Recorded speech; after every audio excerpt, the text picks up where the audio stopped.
Se você ou alguém que você conhece, quando está sob estresse, ansiedade, o seu intestino desanda, então muito provável que você tenha síndrome do intestino irritável. Nesse vídeo vou falar tudo sobre essa síndrome e no final ainda vou dizer qual é o passo a passo para melhorar esses sintomas.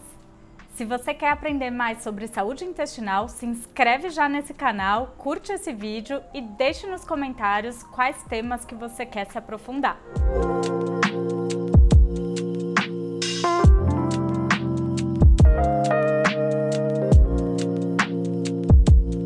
A síndrome do intestino irritável, ela é uma condição, na verdade, hoje em dia, ela é considerada um distúrbio do eixo intestino-cérebro. Ela está classificada como dentro dos distúrbios funcionais e ela é uma condição multifatorial, ou seja, não é só uma coisa assim que causa a síndrome do intestino irritável, mas em geral, com esse desequilíbrio do eixo intestino-cérebro, você acaba tendo alteração na sua evacuação, que ela pode ser síndrome do intestino irritável por diarreia ou por constipação, ou até mesmo mista, que é uma combinação da diarreia com a constipação.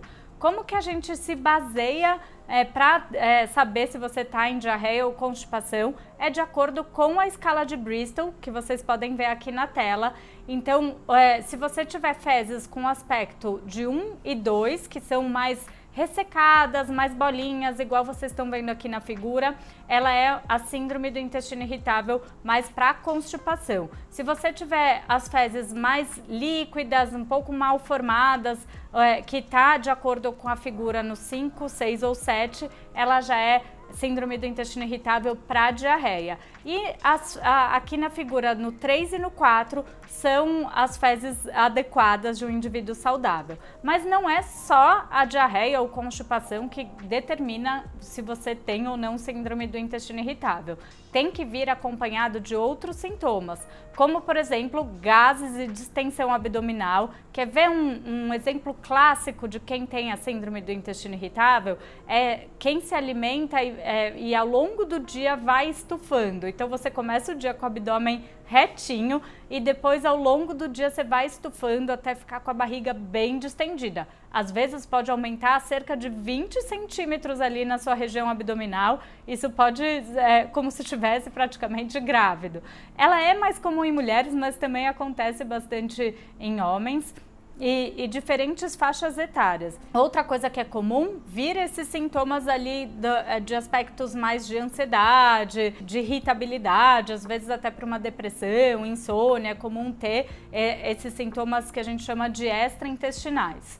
Então você tem que ter a distensão, o desconforto intestinal, a alteração na evacuação, né? Seja na frequência da evacuação ou seja na consistência que a gente viu pela escala de Bristol, e esses sintomas extraintestinais também que podem aparecer. Aí juntando todos esses sintomas, e se a gente levar em consideração que você tem isso já faz uns 6 meses, então 6 meses com esses desconfortos é considerado a síndrome do intestino irritável. Infelizmente a gente não tem um exame que você faça e saia, você tem síndrome do intestino irritável. Ainda é um diagnóstico ali diferencial por sinais e sintomas e exclusão de outras condições, como por exemplo, que pode se confundir com uma doença inflamatória intestinal. Aí é sempre legal a gente fazer, né, encaminhamento para algum médico para avaliar se não tem uma doença inflamatória intestinal, se não tem um supercrescimento bacteriano, que são condições que se confundem um pouco com esses sinais e sintomas que eu mencionei.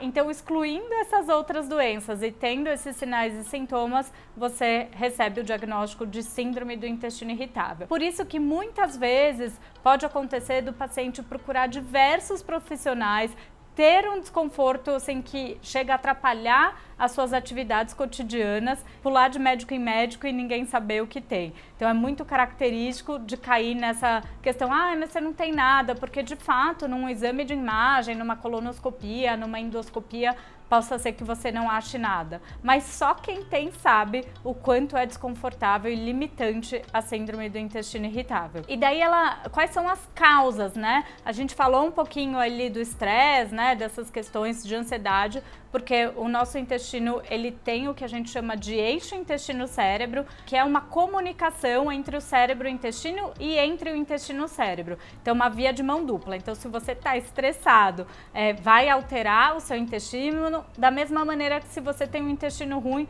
vai alterar ali o seu cérebro, podendo gerar esses sintomas de falta de foco, fadiga mental, ansiedade, depressão, etc.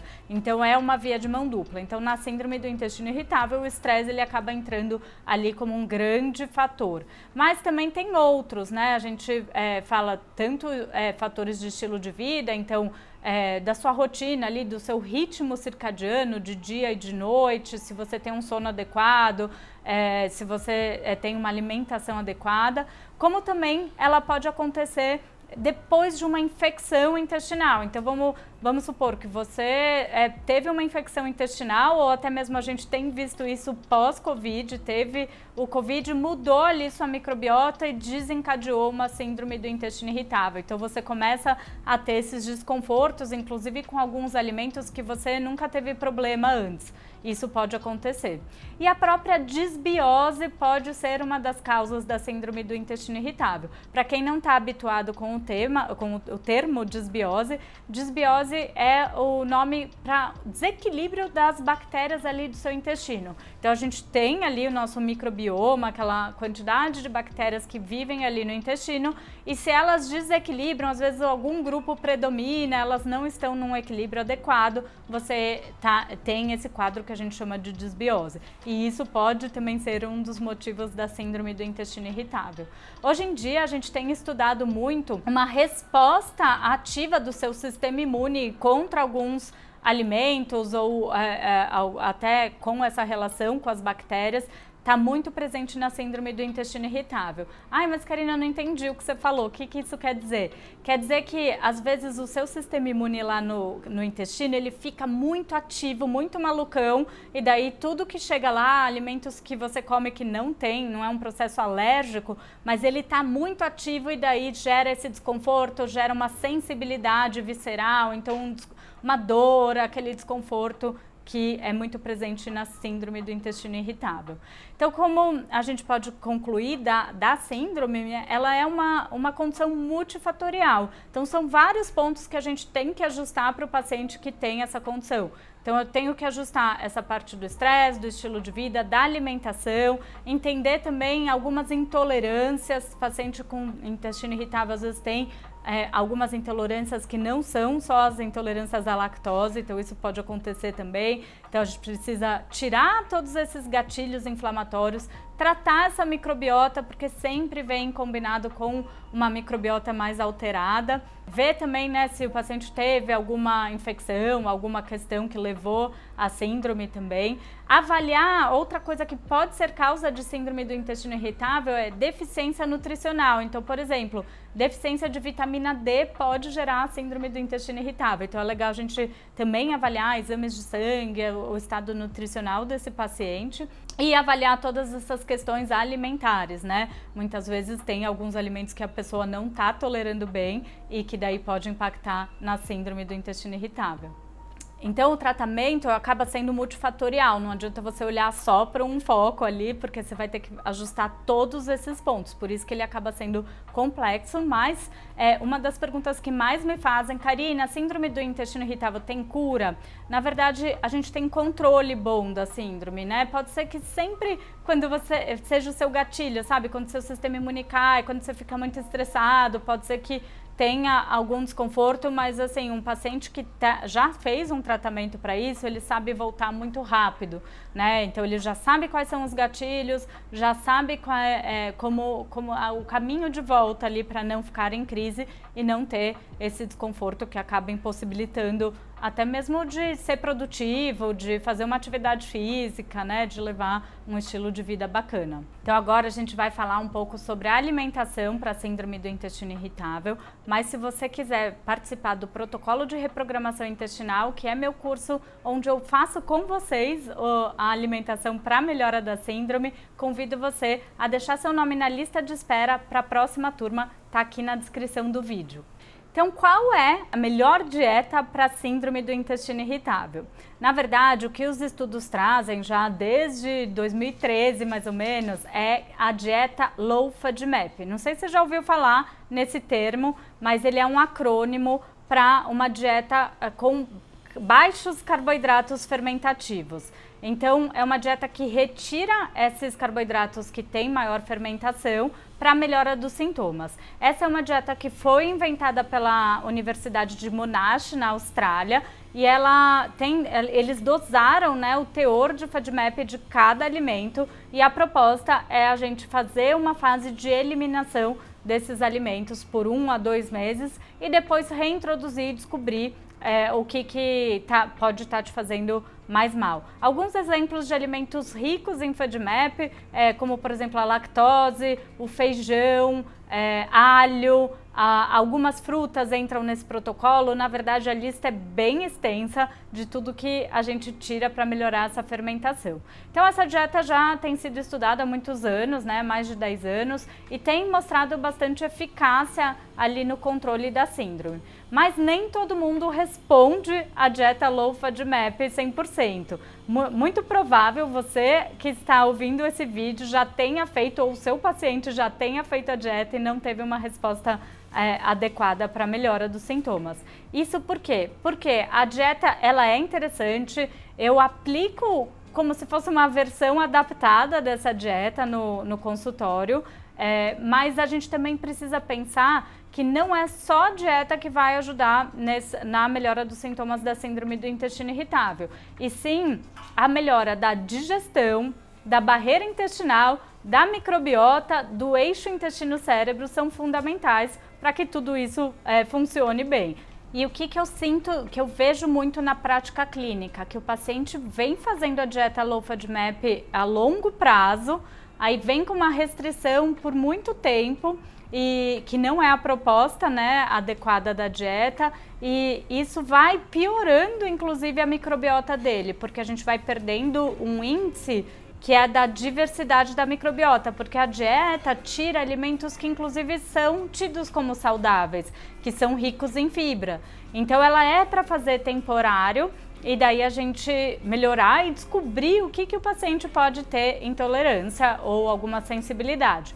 Uma coisa interessante é que hoje em dia também a gente tem uma dificuldade na prática de não ter um teste que avalie vários tipos de intolerância ou sensibilidades ali que o paciente possa apresentar. Então, por isso que a gente retira tudo e depois vai colocando de volta, treinando esse desafio, né? Colocando um desafio. Então, eu tirei o feijão, fiquei um tempo sem, né? Melhorei o intestino, a digestão, todos aqueles pontos que eu falei que são importantes. E daí eu vou testar o feijão numa menor quantidade, fazendo um desafio para saber o que o paciente pode ser intolerante ou não. O único teste que a gente tem mais fidedigno para essas intolerâncias é o teste de intolerância à lactose, que a gente pode fazer tanto genético quanto a curva glicêmica, né? Testando a absorção da lactose, mas para outros alimentos a gente não tem, por isso que a gente faz dessa maneira. E no meu protocolo eu acabei adaptando essa dieta Low FODMAP, porque se você for pesquisar na internet e tal, ou até mesmo passar para o seu paciente, você vai ver que ela é muito complexa e ela retira muita coisa. Então eu dei uma adaptada e junto com essas outras estratégias, né, da digestão, barreira, e daí o resultado fica bem melhor. Então com certeza você melhora da síndrome do intestino irritável, desses sintomas, e depois consegue voltar a comer muitas das coisas que você tinha tirado. Aí dessa maneira você volta a consumir. Na verdade, o intestino ele é para consumir uma variedade de alimentos, é uma das coisas que a gente fala, né, que é importante para um intestino saudável, então você não pode ficar em restrição muito tempo. Então se você está em restrição muito tempo ou mantendo seu paciente em restrição muito tempo e não tendo resposta dos sintomas, esse método essa linha tá errada, né? Então a gente tem que voltar uns passinhos ali para trás para entender. A digestão, como eu falei, ela é fundamental. Se você não digere bem, a chance de ter mais sintomas, de ter mais fermentação, mais distensão, ela é muito maior. Então a gente sempre tem que focar nesses pilares que eu mencionei. Então, a síndrome do intestino irritável, ela tem controle sim. Se você está muito tempo com sintomas, passando mal, busca a melhor alternativa dar a dieta para você, né, fazendo a retirada desses alimentos que possam ser gatilhos, uma alimentação saudável e também consertar esses outros pilares, senão você não vai ter uma resposta adequada.